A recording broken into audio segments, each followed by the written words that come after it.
Hoje é dia 16 de novembro e começa agora o programa Seu Direito no Dia a Dia. Está chegando a Black Friday. Você sabe quais são os seus direitos ao realizar compras pela internet? Planos de saúde. Ouvinte, você sabe o que o plano pode ou não recusar? Quais são as coberturas que ele deve fazer? As pessoas com deficiência e os idosos com mais de 65 anos pertencentes a famílias carentes têm direito a um benefício mensal de um salário mínimo.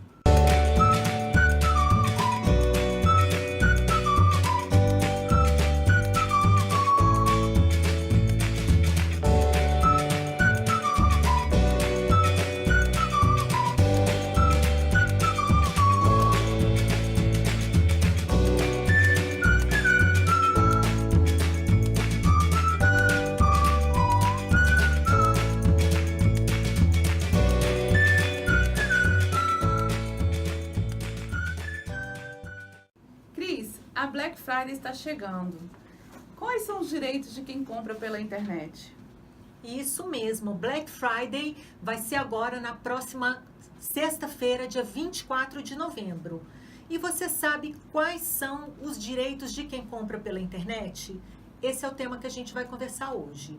A Black Friday, ou também Sexta-feira Negra, é uma forma de comprar, é uma nova moda que veio dos Estados Unidos em 2010 e virou febre aqui no Brasil. Esse dia é o dia que as lojas aproveitam para fazer promoções e aí muitos consumidores empolgam e acabam comprando muitos produtos. Muitas vezes compram produtos, se arrependem depois, ou então compram, os produtos chegam com defeito e a pessoa não sabe o que fazer. Então é justamente isso que a gente vai tratar hoje.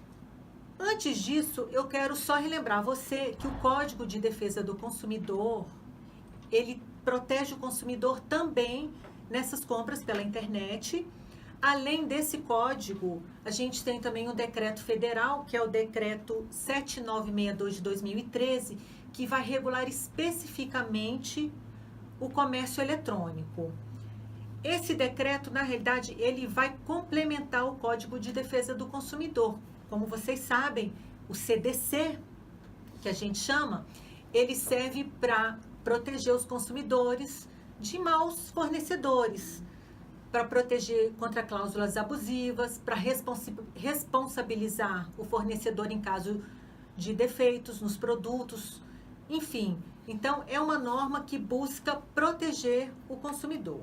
Então, falando um pouco do decreto que vai complementar o Código de Defesa do Consumidor, ele vai prever algumas regras bem específicas para o comércio eletrônico. Como, por exemplo, primeira coisa, os sites de compra têm obrigação de disponibilizar as informações sobre os produtos e serviços que estão oferecendo de forma clara e bem simples. Essa é a primeira obrigação. Outra obrigação, os sites de compra têm obrigação de manter um canal de comunicação, um canal facilitado de comunicação com o cliente, seja um telefone, um zap. Então, tem que facilitar essa comunicação para que o consumidor possa reclamar, possa tirar suas dúvidas, enfim, um canal de comunicação. Outra coisa, os sites de compra devem disponibilizar o endereço de suas lojas físicas, um telefone e também o número do seu CNPJ, Cadastro Nacional de Pessoa Jurídica. Isso é muito importante. E por último, não são todas as obrigações que eu estou falando aqui. A gente está falando mais especificamente por causa da Black Friday que está chegando aí. Esse decreto, ele obriga que as empresas respeitem o direito de arrependimento do consumidor, que é justamente sobre os direitos que a gente vai conversar já já. Mas antes de mais nada, para saber se você realmente é um consumidor que vai estar amparado pelo Código do Consumidor ou vai se encaixar nessas normas que protegem, que foi o que a gente acabou de falar, se você estiver comprando o produto para uso pessoal ou para dar para alguém, sim, você se encaixa no conceito de consumidor, porque você será o destinatário final da mercadoria ou do serviço. Diferente se você estiver comprando para revender, ok? Então, primeira coisa é saber se você realmente é um consumidor. Antes de fazer a compra pela internet, primeira coisa, você vai ter que tomar alguns cuidados básicos. A gente vai falar de alguns cuidados bem básicos mesmo. Primeira coisa, evite clicar no link que você recebe de alguma propaganda no seu e-mail. É muito melhor você ir lá na barra de endereços do seu navegador, digitar o nome da loja para poder acessar, ok? Primeira coisa, quando você acessar o site da loja, verifique se estão lá todas as informações, se tem endereço, se tem um telefone disponível, se tem um chat, um saque, né? Um serviço de atendimento ao consumidor para você poder ligar, tirar suas dúvidas. Outra coisa, quando você estiver comprando, é muito importante você verificar se lá na barra do seu navegador, do lado do nome que está o site, se tem um desenho de um cadeadinho, um cadeado pequenininho. Se tiver, significa que essa loja, ela usa recursos de segurança. E aí você vai estar protegido ao fazer as compras. Então, dito isso, vamos à parte mais importante, que é informar você, ouvinte, quais são os seus direitos comprando pela internet. Então, você estava lá, navegando na internet, começou a piscar um anúncio lá de uma loja, ou você recebeu um e-mail, achou interessante, tá lá propaganda imensa, Black Friday, promoção, você ficou empolgado, começou a fazer compras. Comprou coisa que você nem precisava na realidade. E depois que o produto chegou na sua casa, você viu que não tinha necessidade e se arrependeu. E aí, o que você vai fazer? Você tem direito de se arrepender. Então, o direito de arrependimento, ele tem que ser exercido dentro de 7 dias da data em que a mercadoria chegou na sua casa. Basta você ligar na loja e informar, olha, eu não quero ficar com a mercadoria, eu me arrependi, quero devolver e quero meu dinheiro de volta. A loja tem obrigação de receber o produto e devolver para você todos os valores que você pagou. Todos, inclusive o valor do frete que você pagou. E outra coisa, independe se você pagou por cartão de crédito, cartão de débito, boleto, não tem nada a ver. A loja tem obrigação de devolver os valores que foram pagos. Não esqueça, 7 dias da data da chegada da mercadoria. Então, chegou a mercadoria, guarde a nota fiscal, a guia de entrega do produto, enfim, para depois você poder exercer o seu direito de arrependimento. Outro direito super importante é o direito de vinculação. Ou seja, se a loja colocou lá no site um valor, por exemplo, colocou uma televisão vendendo por R$500, ela tem obrigação de te vender por esse valor. Ela não pode depois aumentar, não, o valor estava errado, não. A oferta, né, a publicidade, ela vai vincular o fornecedor. Então, tem que ser vendido no preço que foi anunciado. Outra coisa, se ela ofereceu desconto, ofereceu que ia entregar o produto de graça, enfim, se ela prometeu outras coisas, ela também vai ter que cumprir. E por último, a gente tem aquele consumidor que ele não se arrepende. Ele realmente queria o produto, comprou, o produto chegou, só que a surpresa não funciona, tá com defeito. E aí, como é que vai resolver? A loja, ela tem 30 dias para resolver esse problema de um produto defeituoso.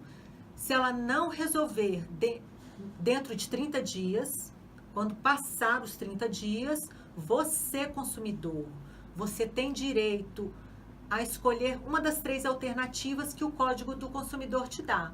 Primeira coisa, você pode exigir que esse produto seja substituído por outro da mesma espécie, só que em funcionamento. Ou você pode devolver o produto e pegar o seu dinheiro de volta. Ou então pedir um desconto. Você tem a intenção de ficar com o produto mesmo defeituoso, pede um desconto, ok? Tá. Mas se a loja não quiser resolver, e aí como é que faz? Primeira coisa, você pode ir no Procon, fazer uma reclamação. Tem uma outra alternativa também que poucas pessoas conhecem, que é tentar uma solução alternativa, tentar uma conciliação através de um site do governo chamado consumidor.gov.br. Nesse site tem várias empresas cadastradas, agência de viagens, escolas, bares, lojas de roupa, sapato, enfim, tem várias empresas. É um site bem interessante. E lá você vai fazer uma conciliação diretamente com a empresa. É bem interessante porque as empresas têm interesse em conciliar ali, porque outros internautas estão vendo que essa empresa, que essa fornecedora, essa loja é uma empresa séria, tá? Por último, se não der certo nenhuma das opções, você poderá também ajuizar uma ação na justiça e pedir para fazer valer o seu direito.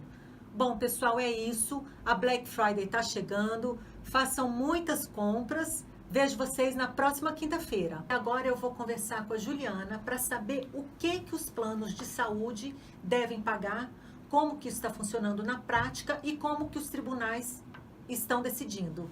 Ju, conversa aí com a gente. Ouvintes, bem sabemos que nós temos doenças, síndromes, necessidades, condições genéticas que nos levam muitas vezes a fazer um plano de saúde, para que a gente tenha essas coberturas.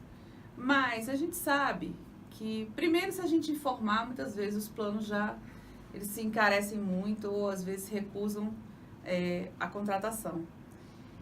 E a gente sabe que essas doenças, quanto mais raras, inclusive, mais caros os tratamentos, né? Ou quanto mais novos os tratamentos, mais caros também. E isso vem pesando no bolso das pessoas que contratam os planos de saúde.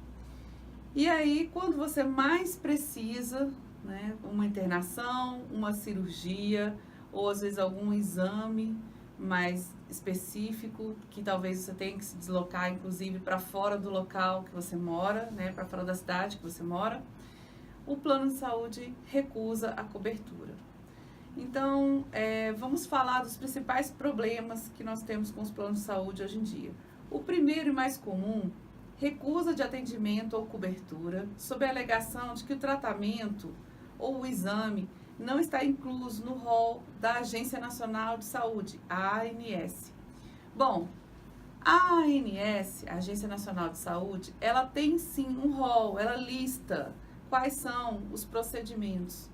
Mas esses procedimentos que estão lá listados são a cobertura mínima, ou seja, é o mínimo que o plano de saúde vai pagar para você, ok? E é obrigatório.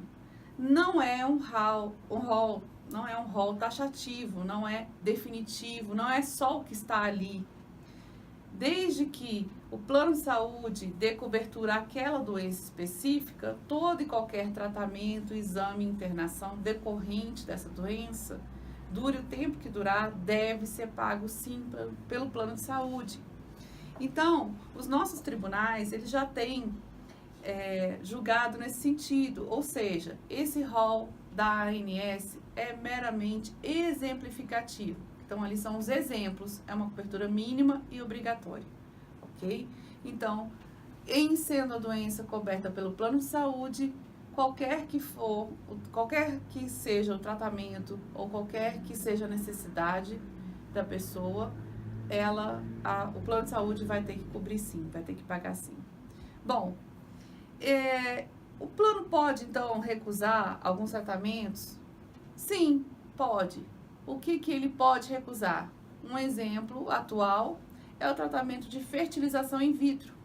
Por quê? Porque aí não se trata de doença, né? Apesar de ser uma fertilização, um direito à reprodução, que inclusive é um direito constitucional, e exames de gravidez são cobertos sim pelo plano de saúde, esse já é um tratamento que vai além de uma necessidade, né? Aí já é uma opção da pessoa e por isso que ele não é coberto. Como também a gente sabe que os tratamentos estéticos não são cobertos pelo plano de saúde, ok? Bom, segundo problema muito comum que a gente tem visto com os planos de saúde é a discordância da técnica de tratamento, ou seja, às vezes existe uma doença, ela tem 2 tratamentos, um tratamento mais antigo e consequentemente mais barato, e um tratamento mais moderno, arrojado e mais caro, e já comprovado com mais eficiência no tratamento daquela doença. E aí também veio a recusa do plano em fornecer o mais caro. Bom, nesse caso, também a pessoa deve procurar a justiça, porque os nossos tribunais entendem que se o tratamento é melhor e se é a indicação do médico, a escolha terapêutica, ela não é vinculada ao plano de saúde, mas ao médico que trata a pessoa. Se o médico diz que esse tratamento mais caro é o melhor para a pessoa, o plano também deverá pagar, ok? Terceiro problema muito comum que nós temos com planos de saúde: cancelamento dos planos coletivos. Muitas vezes a gente trabalha em empresas e as empresas fazem planos de saúde coletivos para os seus empregados. E o que acontece? Acontece que esses planos de saúde coletivos, depois de um ano, podem ser cancelados. Então, muitas vezes, são cancelados e aquela pessoa, às vezes tem uma doença mais grave, né? Fica sem poder, você não consegue nem migrar para outro plano. Então, como que a justiça vê isso? Ela diz o seguinte: no caso de cancelamento dos planos coletivos, deve ser oferecido à pessoa um plano individual com a mesma cobertura e faixa de preço, ou então um outro novo plano coletivo. Mas as operadoras não obedecem essa regra. E aí, novamente, a pessoa que tem um plano de saúde deve buscar por via judicial. E, finalmente, um quarto problema muito comum é o aumento do valor das mensalidades, né, compatível com a idade da pessoa. Então, a pessoa vai ficando mais velha e a mensalidade do plano de saúde vai ficando muito mais cara. Bom, para isso, o nosso Congresso está discutindo essa questão, né? Deve ser votado em breve. Vejam bem, nós temos um Estatuto do Idoso, que dá uma proteção ao idoso, e também temos um Código de Defesa do Consumidor. Então, ambas as leis, além da nossa Constituição, protegem a pessoa nessa situação. Então, os planos não podem aumentar abusivamente as mensalidades dos idosos dos seus planos de saúde. Espero ter esclarecido vocês e a gente ter conversado um pouquinho sobre planos de saúde. E o que é mais importante é que quem tiver qualquer um desses problemas ou outros relacionados com planos de saúde deve buscar um advogado com experiência, porque a nossa justiça dá sim garantia a que os planos cubram isso, não limitem as sessões no caso de tratamentos e, enfim, que paguem os melhores tratamentos, ok? E agora vamos conversar com o nosso convidado especial. Veras, explique para nós o que é esse benefício de pagamento de um salário mínimo para pessoas que tenham deficiência ou idosos com mais de 65 anos. Pois é, Juliana, a Constituição Federal garante às pessoas que pertencem a famílias de baixa renda e que tenham deficiência e os idosos com mais de 65 anos um benefício que é chamado pela lei de benefício de prestação continuada, né? BPC, e que as pessoas confundem com aposentadoria previdenciária. Não tem nada a ver com aposentadoria, porque a aposentadoria, previdência, é um seguro. E para você ter direito a um benefício, você tem que ter contribuído. Aqui não se trata de contribuição. Aqui há uma garantia de um benefício de valor de um salário mínimo a pessoas que comprovem necessidade, ou seja, que pertençam a famílias de baixa renda, né? Então, é para as pessoas com deficiência, independentemente da idade, de 0 a 100 anos, né? Dizer assim, e aos idosos com mais de 65 anos, independentemente do sexo, né? A lei que regulamentou esse direito, a Lei 8.742, ela definiu um critério, né, de carência, um critério de miserabilidade, né? E que critério é esse? Ela diz o seguinte: ora, a pessoa tem que pertencer à família cuja renda per capita, né, familiar, seja igual ou inferior a 1/4 de salário mínimo. Então, você pega a renda de toda a família das pessoas que moram sobre o mesmo teto, né? E divide pelo número das pessoas. Soma toda a renda e divide pelo número de pessoas. Se der igual ou inferior a 1/4 de salário mínimo, né? Então, a pessoa terá direito a esse benefício. Ocorre o seguinte, ocorre que, desde o começo da concessão desse benefício, houve vários questionamentos que esse critério, ele não era razoável, ou seja, ele não refletia, ele não oferia de uma forma perfeita, né, a carência dessas famílias que pertencem a isso. Porque tem pessoas que até têm renda, mas por contingência da vida, por exemplo, tem uma doença, né? E as despesas aumentam extraordinariamente, a renda dela e da família passa a ser insuficiente, né? Por causa disso, né, isso chegou ao Supremo Tribunal Federal e o Supremo Tribunal Federal considerou esse critério inconstitucional, né? Ou seja, ele não era o único a refletir, porque, por exemplo, a gente tem outros benefícios sociais, como Bolsa Família, por exemplo, em que o critério de renda é mais vantajoso. Por exemplo, a renda per capita é de metade do salário mínimo, por exemplo, tá? O problema que existe é o seguinte, é que o Congresso, né, o Poder Legislativo, tem que definir um outro critério, né? Enquanto esse critério não é definido, o INSS, que é responsável em pagar esse benefício, o que é que ele faz? Ele tem que usar o que está em lei. E aí, muitas pessoas que estão em outro tipo de situação e que não conseguem cumprir esse critério de 1/4 do salário mínimo, não têm um benefício concedido. Então, o que é que essas pessoas têm que fazer?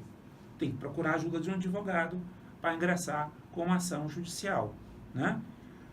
Para mostrar que estão numa situação de vulnerabilidade, né? Até mesmo de miserabilidade, ou seja, a renda é insuficiente, né? Agora, tem umas coisas interessantes, né, para esse benefício. Por exemplo, se a família já tem alguém que recebe esse benefício, vamos supor, a família tem um idoso que recebe esse benefício, e aí tem uma pessoa com deficiência da mesma família, mora na mesma casa.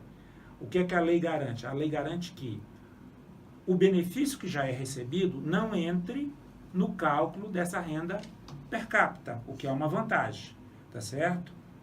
Então é isso, gente.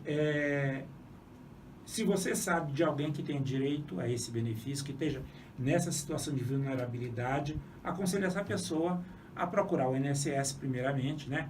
Ela pode ligar para o número 135, né? Marcar um dia para ser entrevistado, né? Lembrando que as pessoas com deficiências obrigatoriamente vão passar por uma perícia médico-pericial no INSS, né? Isso é obrigatório por lei, não tem como escapar disso, né? E as pessoas idosas com mais de 65 anos, elas só têm que provar a idade, né? Marcar, e se por acaso o benefício for recusado, procurar um advogado, que certamente você vai conseguir esse benefício dado já a decisão do Supremo Tribunal Federal. Eu espero ter esclarecido, né, as suas dúvidas, e qualquer dúvida sobre esse respeito ou outros assuntos relacionados, mande um e-mail para a gente ou um WhatsApp. Até lá. Bom, ouvintes, chegamos ao fim do nosso programa. Gostaríamos muito de agradecer a audiência e convidá-los a estar conosco na próxima quinta, a partir das 11 horas. Foi um prazer estar com vocês. Se vocês tiverem dúvida ou quiserem mandar sugestões de temas para a gente conversar aqui com vocês, mande um e-mail para seudireitonodiadia@gmail.com ou então um WhatsApp para 61992060882. Bom final de semana e até a próxima quinta. Bom, até a próxima quinta-feira e bom final de semana.